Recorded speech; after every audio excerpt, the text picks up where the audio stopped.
출애굽기 22장 1절부터 15절까지입니다.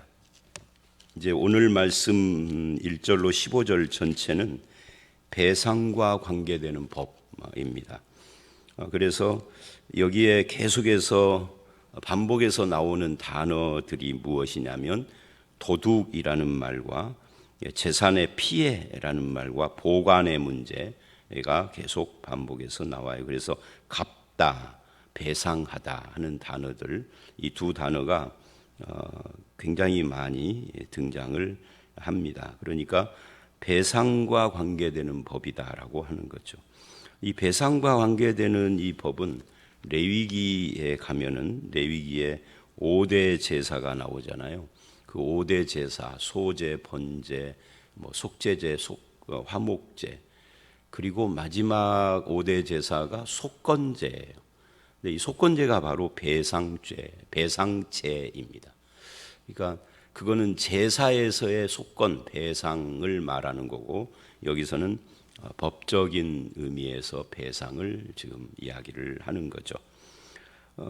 그래서 이제 이 본문을 쭉 보면은 세부적으로 구분을 할 때 세 가지, 세 단원으로 구분이 됩니다. 1절로 4절, 그리고 5절로 9절, 10절로 15절 이렇게 구분이 되는데요.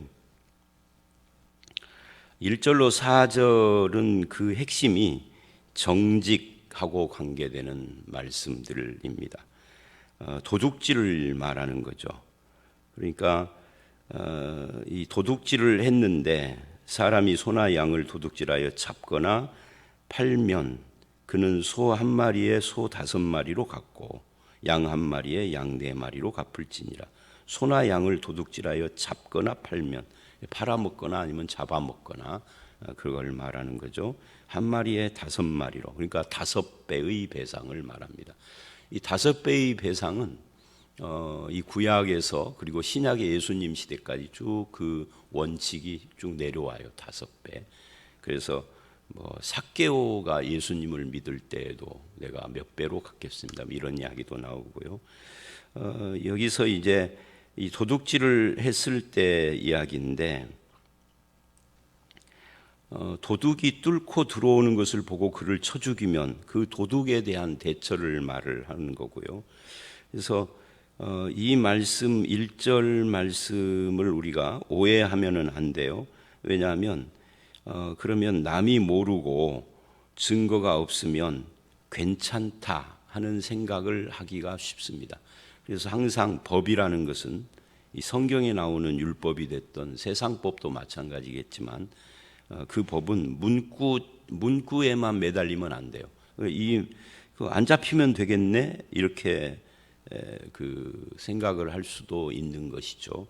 근데 이 도둑에 대한 1절로 4절 이야기는 그 핵심이 정직한 삶을 사는 것에 대한 이야기를 하는 거죠.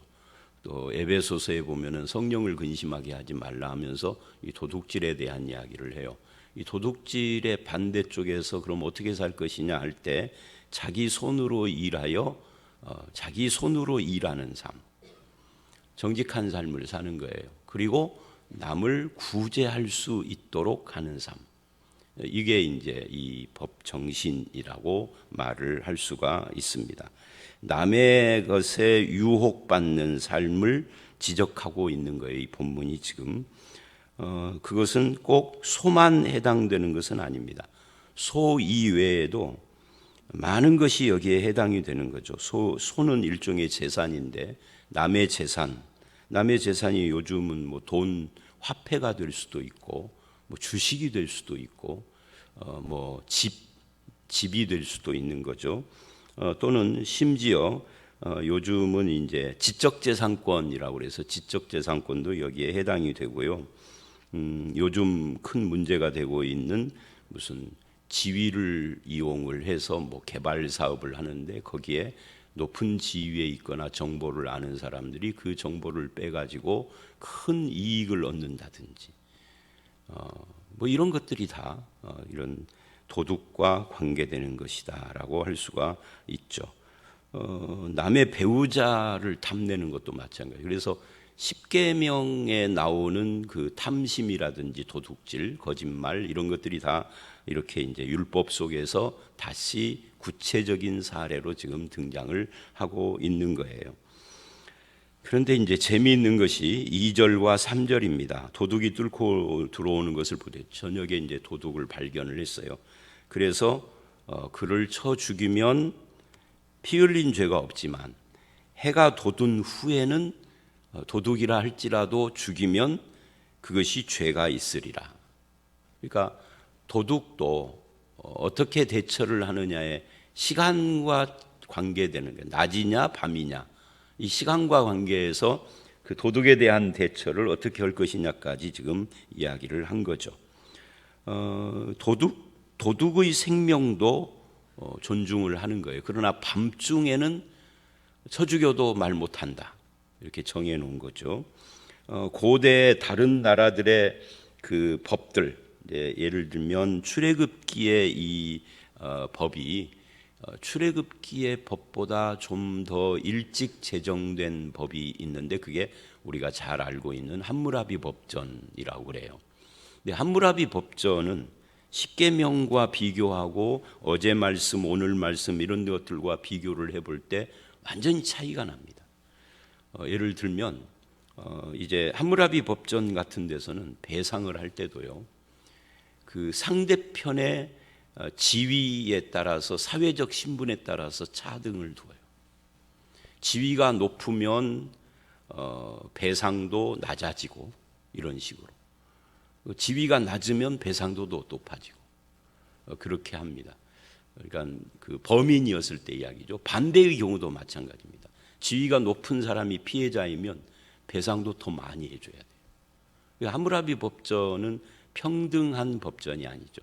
우리가 어제 그 노예 이야기 나왔잖아요. 남종과 여종의 일을 뭐 부러뜨린다든지 남종과 여종을 쳐서 죽였다든지 이런 경우 그런 경우에도 똑같이 형벌을 하잖아요. 근데 함무라비 법전은 그렇게 하지 않습니다. 그것도 차이를 둡니다. 이게 종이냐 일반인이냐 귀족이냐 누구냐에 따라서 쫙 차이를 둡니다. 그러니까 평등하지 않은데 그런 세상 속에서 지금 십계명과 그에 따르는 율법 율례들은 굉장히 평등을 이야기를 하고 있다는 면에서 획기적인 거죠.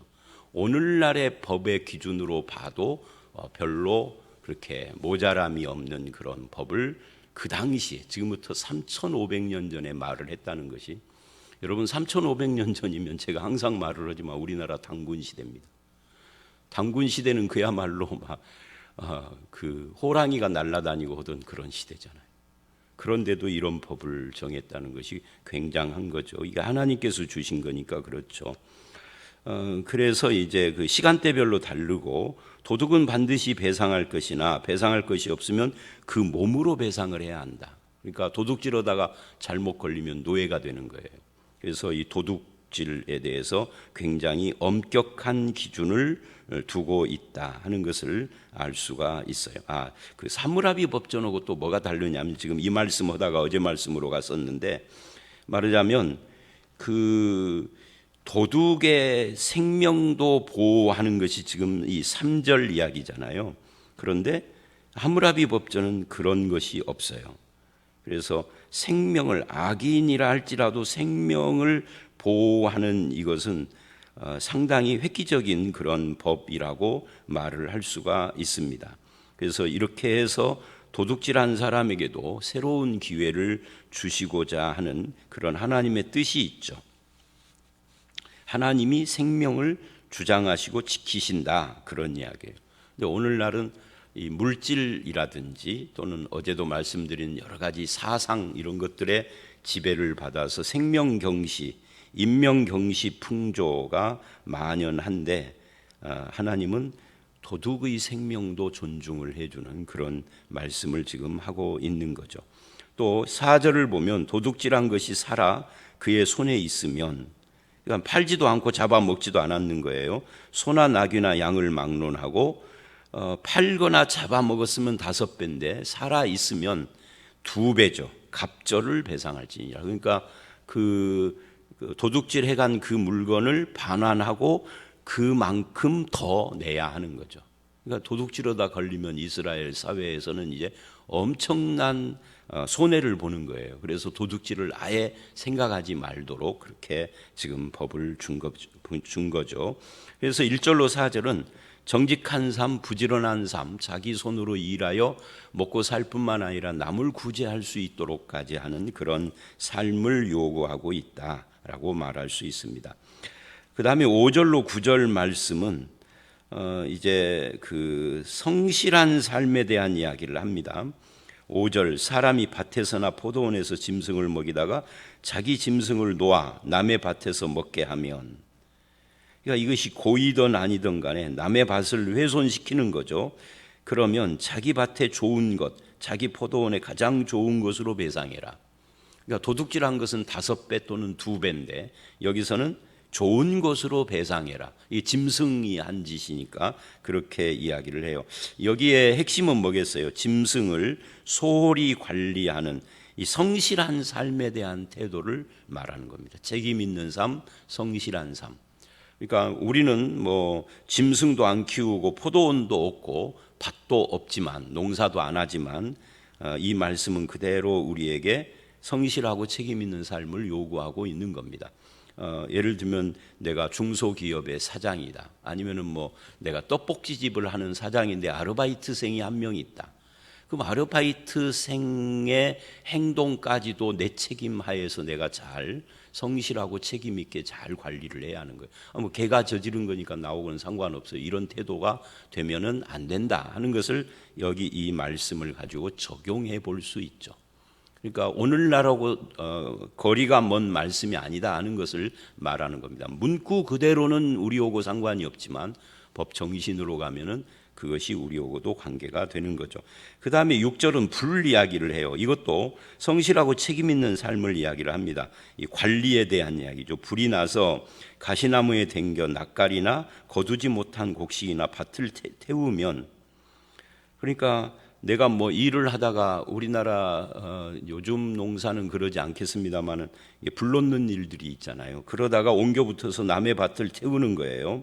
그러면 불 놓은 자가 반드시 배상할지니라. 그러니까 짐승 관리가 5절이라면 6절은 불 관리를 말하는 겁니다. 그러니까 내가 관리를 소홀히 해서 남의 재산에 피해를 준 경우 배상해야 하는 거죠. 예를 들면 뭐 요즘 우리나라의 사회적 문제로 등장을 하는데 우리 집도 언젠가 보니까 어디서 담배 냄새가 나고 그러는 거예요. 그러니까 아파트니까 아래층에서 담배를 피우면 위층으로 올라오는 거잖아요. 아래층이 바로 아래층인지 그 다음 층인지는 알 수가 없고, 목사이기 때문에 그거 굳이 뭐 경비실에다가 저기에서 뭐 따지고 하기가 좀 곤란하긴 하는데 참 몰상식한 사람들이 있잖아요. 근데 이제 그런 거하고도 관계가 있는 거고, 이것이 때로는 뭐 요즘 짐승을 아파트 안에서 키우는 사람들 많으니까 개나 고양이나 이런 것들을 언젠가 엘리베이터를 탔는데 몇 달 안 됐어요. 엘리베이터 안에 뭔가 수상한 것이 있더라고. 짐승이 뭘 싸놨어. 그런 무책임한 삶 같은 거, 관리 소홀, 그러니까 성실하고 책임 있는 삶을 지금 이야기를 하는 거예요. 근데 그 사람이 크리스찬이라면 하나님 앞에서 정말 잘못된 삶을 사는 거죠. 안 믿는 사람도 물론이지만 이 법이 바로 그런 걸 말하고 있는 겁니다.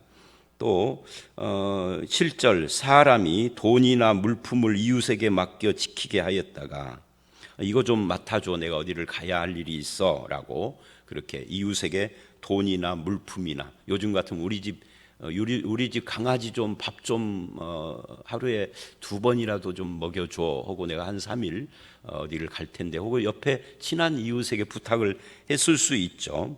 근데 그 이웃집에서 도둑을 맞았는데 그 도둑이 잡히면 갑절을 배상할 것이요.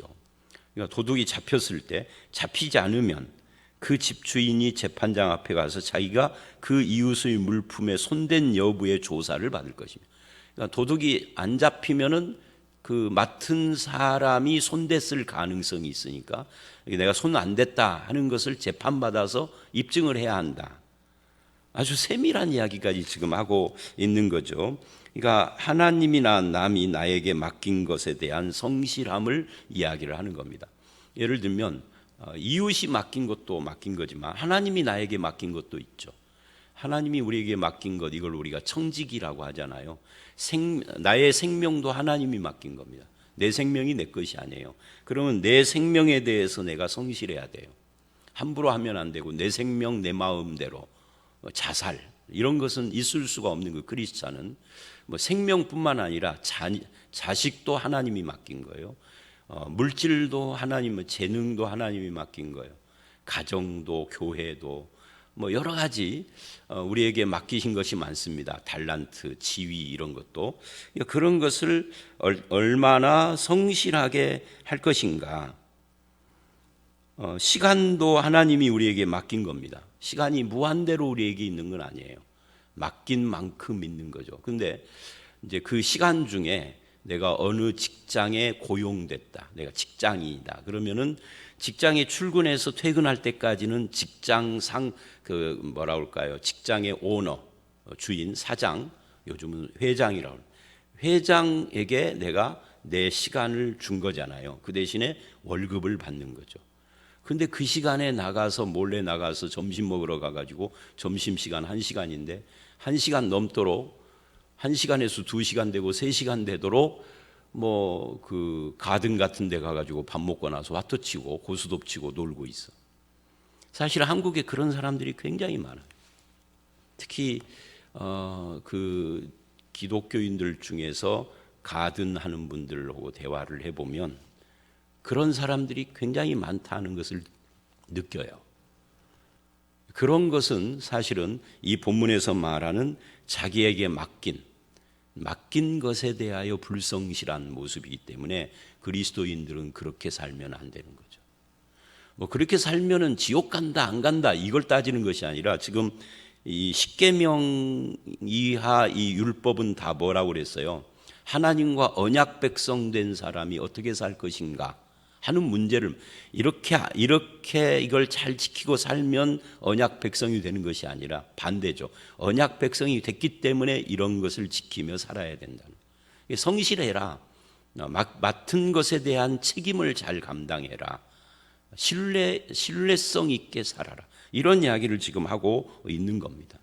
그래서 그런 부분들을 8절, 9절까지 도둑이 잡히지 않으면 조사를 받아라. 9절 어떤 이른 물건 즉 소나 낙이나 양이나 의복이나 또 다른 이른 물건, 그러니까 이 소, 낙이, 양만이 아니라 무엇이든지 이런 물건에 대하여 어떤 사람이 이르기를 이것이 그것이라 하면 양편이 재판장 앞에 나갈 것이요 재판장이 죄 있다고 하는 자가 그 상대편에게 갑절을 배상해라. 그러니까 배상에 관한 이야기입니다. 그 다음에 10절로 15절은 신뢰에 대한 법입니다. 그러니까 오늘 말씀은 정직, 성실과 책임, 그 다음에 신뢰 이렇게 세 가지를 이야기를 하고 있죠. 10절 사람이 낙이나 소나 양이나 다른 짐승을 이웃에게 맡겨 지키게 하였다가 죽거나 상하거나 끌려가도 본 사람이 없으면, 그러니까 죽었는데 또는 상하거나 누군가 끌어갔는데 본 사람이 없어요. 증인이 없는 거죠. 두 사람 사이에 11절 맡은 자가 이웃의 것에 손을 대지 아니하였다고 여호와께 맹세할 것이요 임자는 그대로 믿을 것이며 그 사람은 배상하지 아니하려니와. 이게 이제 굉장히 특이하고 신기한 부분이죠. 무슨 말이냐면 증인이 없어요. 남에게 맡겼는데 없어졌어. 아니면 상했어. 그런데 증인이 없어요. 그런데 상대편이 맡은 사람이 내가 손댄 거 아니다. 내가 이거를 잡아먹었거나 팔아먹었거나 한 것이 아니다. 이건 누구도 몰라요. 증인도 없으니까. 증인도 증거도 없으니까. 근데 내가 그런 거 아니다라고 하나님께 맹세하면, 여러분 하나님께 맹세하는 것은 우리 믿는 자는 하나님이 살아계시고 지금도 우리와 함께 하시고 이걸 믿으니까 그렇지만 안 믿는 사람이 이 구절을 보면은 되게 웃기는 거죠. 하나님 앞에 맹세하면 다 끝이야? 그런데 믿는 사회에서는, 지금 이게 믿는 사회잖아요.